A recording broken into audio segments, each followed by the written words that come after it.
When you're talking to a patient about a new diagnosis, what are some of the most important speaking techniques that you utilize? This is an important aspect to consider prior to approaching the patient in order to ensure that your ideas are getting across as you intend.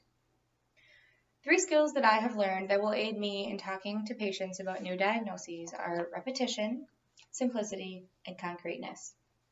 First, let's discuss the importance of repetition.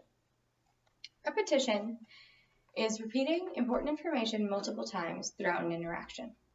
This is important when addressing a patient about a new diagnosis in order to drive the ideas of the diagnosis home with that patient.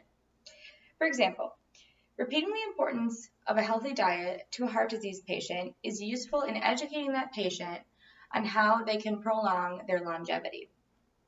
Your repetition will aid in them remembering the information more easily.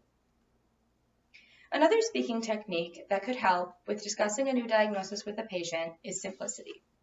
Simplicity is making your speech easy to understand. Often in the medical world, we use medical jargon when discussing diagnoses with patients, and they just don't understand it. We need to get away from this bad habit and talk to the patient in a way that they can understand.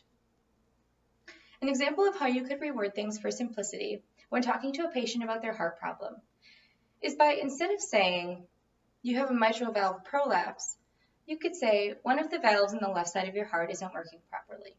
This summary comes from Mayo Clinic. You've simplified the problem with terminology that they can understand, and now they understand what the issue is within them. Lastly, it is important to utilize concreteness when discussing a new diagnosis with the patient. Concreteness entails painting a picture of the diagnosis for the patient. Painting this picture with facts, statistics, information that you have on the diagnosis can help the patient feel more trustworthy towards the information that you're giving them. A good example of engaging in concreteness is as follows. When discussing a patient's diagnosis of diabetes, you say, "Controlling your blood sugar is very important."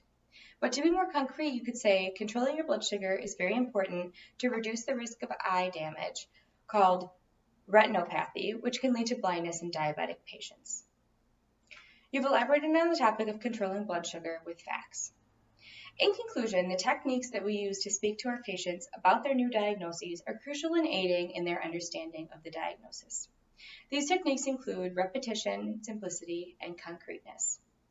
I urge you to take a moment and evaluate your speaking techniques and incorporate some of the things that I have said here today in your next patient interaction.